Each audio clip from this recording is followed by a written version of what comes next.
Are we beaming with pride or what?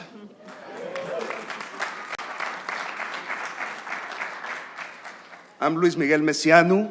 I'm the founder and president and chief creative officer of MEL. Before that, I had a previous life. I spent the last 30 years building an agency called Alma.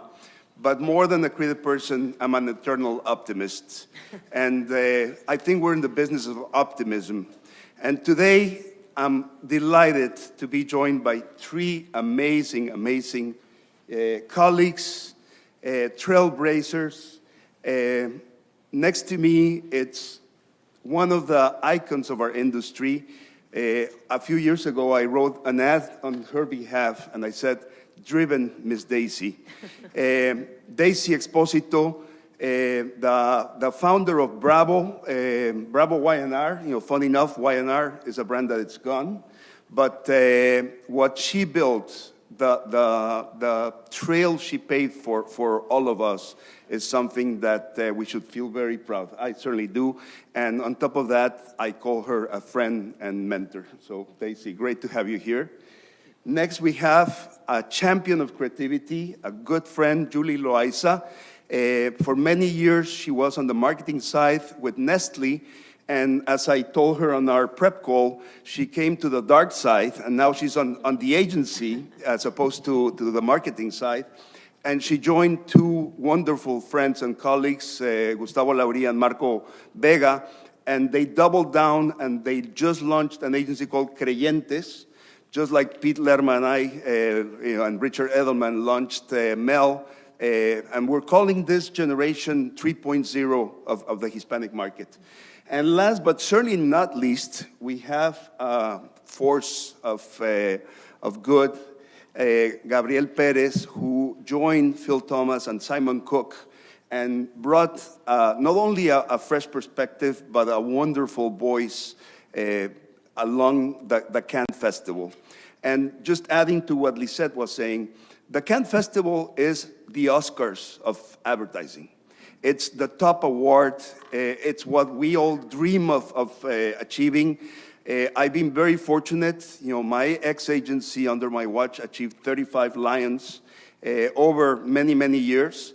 This is a new beginning, but Phil and Simon and Gabrielle had made a commitment, and 2024 is going to be the year of Hispanics in the U.S. at Cannes. So.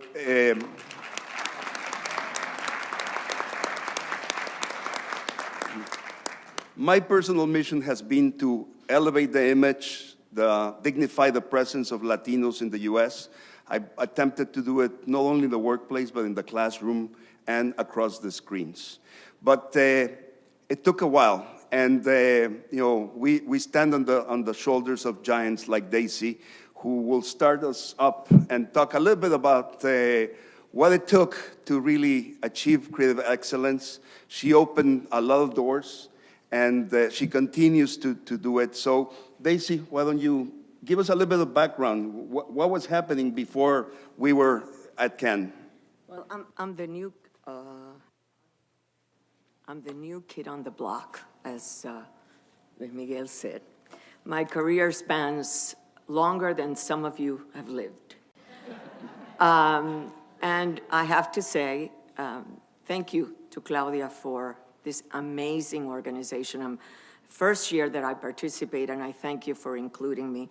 And of course, my dear friend and colleague, Luis Miguel. Very honored to be here and in this very emblematic place. I want to put some context into some of this because, you know, as I said before, when I started in this career, the Hispanic marketing industry was non-existent. There was a very small group of pioneers. I consider myself second-generation Hispanic market pioneer. And what we did then was really sell the opportunity to corporate America. And fast forward 40 plus years later, and when you see that 5%, we're really, we've made a lot of progress along the way, but certainly have a ways to go. And I think that we have a room full of very smart, charge people to continue with this mission and to get it to where we need to get it. The moment is now, if there ever was one. And I'm here in a panel talking about the Cannes Film Festival and the Lions. But when we started, our messaging was really more to educate Spanish-dominant consumers who were immigrants, first generation. We were engaging them with new products and services in the United States. Our messaging was primarily didactic, and we needed to prove the effectiveness of this advertising in order to encourage clients to continue to invest in the market so that they would buy the media and create a media network that we would be able to give a voice to Latinos. It's all intertwined. So this has been a long journey. For instance, I remember when we were, we had clients like we were bringing AT&T and Kraft Foods to the Hispanic market. And we were doing some pretty terrific work, yet we had no award shows in which to submit our work. It was important for us to have that outlet, to show the work, to show the messaging. And I recall, because I was working at the time for an agency called Young and Rubicam, and I had a global environment, I pursued the Clios, and I said, you need to have a U.S. Hispanic category. Same with the Addies. It was a time when the 4As, the Advertising Association, didn't have a Hispanic on the board. The Ad Council wasn't doing Hispanic public service announcements. And I created what they would call the Hispanic Review Board. So we would see what messages would resonate with our community. So there's been a journey, and some have said, that I'm sort of an architect to the industry, and in a way, I think I have been, along with many others. You definitely are. Not alone. I didn't do it alone. And, but here we are today, and I think that for all the data that we have seen throughout these last 2 days, it is evident that we are leading brands. We are the growth for these brands. And our work needs to be elevated to a global stage and to receive the accolades that it merits, because we deserve it. And so but that can only happen, as I look at her, I think of clients, because she was a client on the client side. And I think the magic only happens when you have that magical partnership between an agency and a client partner that can allow you to get to that point. So I've always said that the real creative director is the client. Clients have the advertising and the agency they deserve. And Julie has been a champion of creativity for many, many years. It definitely takes two to tango, and we're delighted to have you on our side because we know that you're gonna set the pace and make us dance even better. Absolutely, no pressure, Julie. Just be you. Now in the dark side. No, I'm coming from the both sides, and I'm very proud to be here. To be honest, when I received this invite, thank you, Claudia, and thank you, Luis Miguel, to share those ladies, to talk about my 30 years experience. Yes, I'm young, I'm starting very young, studying and working. I'm a Mexican. I'm starting in the marketing and advertising in Mexico City, and then I have an opportunity to join Nestle. And the past 16 years, driving my career from the marketing side and trying to be a fair partner, okay, to believe in the power of changing. And then when I came to US to manage the Hispanic brand, I said, hey, wait, we have a big opportunity here, not only with Hispanic brands coming from Latin America or Mexico to the US, but also with the current ones here. And we're starting a transformation, or at least I believe I be part of this transformation. This evolution to really understand how this power of the Latino led can change the rules of the world, in the world here, in terms of creativity, innovation, and the way we build business. Of course, with these 30 years back and forth from the agency, client now back again of the agency, I believe in the partnership connection, okay?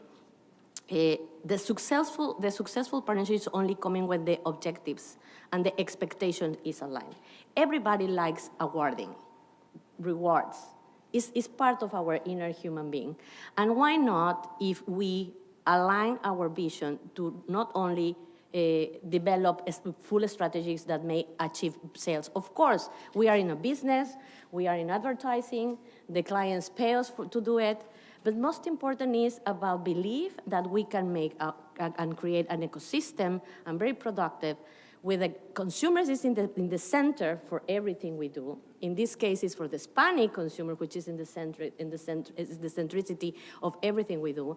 And then moving forward through really straightforward and powerful ideas to win an account, for example.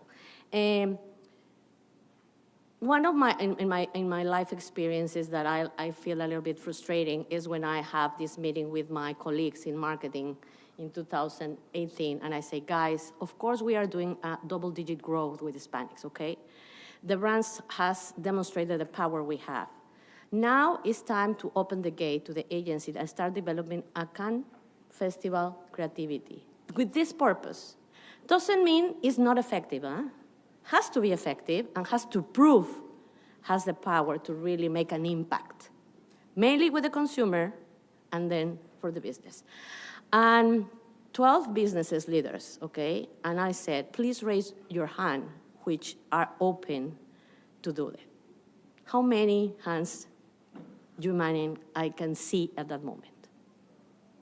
8, 6, 2. Only 2 decide to take the risk with me and my team and moving forward to the hand. Unfortunately, that year, we only be in a short list in the festival. But the next year, this tough Mexican Julieta, no, insist again, no Julie, now Julieta Loaiza is coming to the room and say, okay, we have these 2 short lists, no? And how do you feel? No, we're so very proud, for the first time, you have the experience there. And now, okay, raise your hand, who is really committed to do this job again. All together. That means that someone has to take the risk. Of course, me in the first time, because I say, oh my God, please do a good job, Julie, and drive the Volkswagen, not the Ferrari, no? And landing in a good place. But at the end, fortunately, when I leave the market in 2019, I win a bronze, the first bronze in the Festival Lion Clans, with Stouffer's, thank you, which is the one iconic Nestle American brand designing for U.S. Hispanics. So that's kind of sharing. Thank you, Julie. Gabrielle, what can you tell us? Give the audience a little bit of a better sense of, what is Cannes is far more than just the award. It's a platform. She can give you some information, but I'm a student. I'm on the platform very often, and I tell the teams, make sure to go back because you keep learning and you keep raising the bar. Yeah, first of all, I want to just acknowledge how incredible it is that you won a bronze lion because, to be clear, only 10% of entries every year are even shortlisted at Lions. Only 3% go on to win a lion. It's an enormous professional accomplishment and achievement. As Luis Miguel shared with us, being at Cannes Lions is, yes, it's about celebrating our industry and the passion of how hard we work to get to that global platform, but it's also about learning and it's about educating. And it's interesting, as you talked about the agency and client relationship, something that I've been noticing in my conversations with my clients based in the U.S. market, both on the brand and agency side, is there's this lack of creative bravery going on right now in the industry. And I see the snaps. And I think that's because we are coming from a place of fear these days. And the fear comes from not having the voices in the rooms where it happens. And we need to have voices on the agency side, on the client side, in the pitch room, writing the creative briefs, working with those clients to deliver the campaigns that are going to win Lion Awards. It takes our voices being in those rooms to properly and adequately have great representation and diverse representation across all of the amazing Latino cultures that are proudly represented in this room today. And I will share that at Lions, we are committed to becoming more diverse and inclusive every year. We have a VP of DEI that was brought on last year that's done a full audit of our business. We are constantly looking at the makeup of our juries to make sure they are more diverse. And I'm really excited to share that in 2024, we have a commitment to allowing €1 million of complimentary passes upon application to bring more diverse-owned businesses to the festival next year. So we're so excited to share that with you today.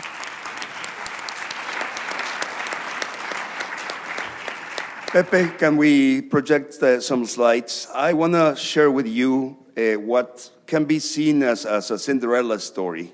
We've come a long way because the reality is that a few years back, and Daisy can attest, we were looked down by general market agencies. Of course, the term general market is obsolete. Multicultural is the new general market, but also by Latin America agencies. And it was hard to attract great talent. It was hard to engage great directors. But this Cinderella story has really yielded some amazing results. Next slide, please. Next slide. Look at the graph of what has happened with U.S. Hispanic agencies since 2001. It's pretty impressive. From not winning any Lions at Cannes, we've had our ups and downs. Last year wasn't as happy as it could have been. But on the next slide, you can see that, and I purposely did it in Spanish because pride sounds better in Spanish. Our members have won for the last 19 years, and I've worked very closely with Círculo Creativo and with the Hispanic Marketing Council to support the agencies. Our historical total of Lions is 144, and We Believers, the agency that Julie is associated with, and Alma, my previous agency, have won the last 8 consecutive years. Every year there's been Lions. But the next graph is the one that I really care about. Next slide, Pip. Unbelievable, but if you look at the results of Lions from 2019 to 2023, the U.S. Hispanic market, that Cinderella, non-existent market, is above Mexico and Colombia, only behind Brazil, Spain, and Argentina, which are very, very mature markets. So there's a message of hope. As we talked in our prep call, it has to work in the marketplace first. And Cannes has a lot of research that demonstrates that ideas that deliver results for real brands, for clients, and win awards are the most effective. And we need to understand that creativity is added value for brands in a world of parity. Right, Daisy? Absolutely. I keep forgetting to press the button. But we're still living in a world where we're approached by clients to take what we would call, a broad message that's in English and being told, does it work in Spanish? Or by, taking a spot from Latin America and running it in the U.S. Hispanic market.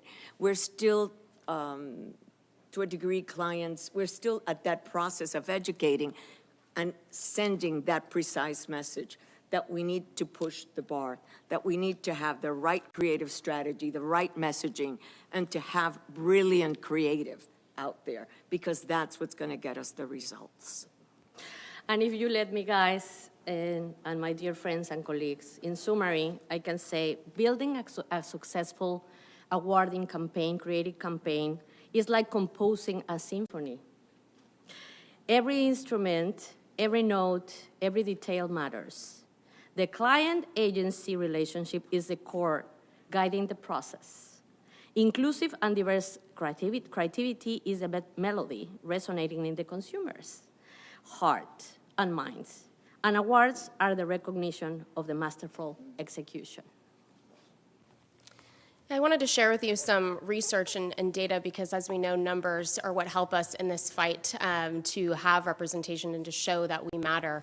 An independent study by McKinsey that analyzed 16 years worth of award entries to Cannes Lions showed that campaigns that won awards were 7 times more commercially effective. The link between creativity and commercial effectiveness is there. It's in the numbers and the research. And we need our marketers, CMOs, to be able to speak the language of data that CFOs and CEOs are looking for, because that's how we're going to convince them that creativity drives progress through people and the business and the industry at large. I'm very, very pleased to share as well that our study that we did with WARC, Peter Field and James Herman, also analyzed over 5,000 campaigns, and it was the biggest study of creative effectiveness that has ever been done, and found that there's clear proof that if there's a consistent, committed approach to creativity, the proof is in the numbers. That's how we get to win in the market, and we have to show that the proof is there. So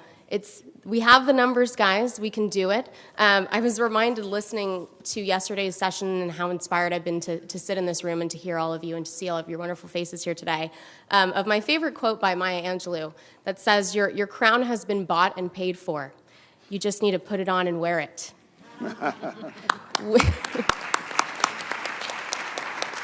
Every single one of us in this room is here because we come from a lineage of incredible people who fought to be heard, who fought to have representation, and it is our duty to continue that for our ancestors and for the culture. And thank you so much for having me here today.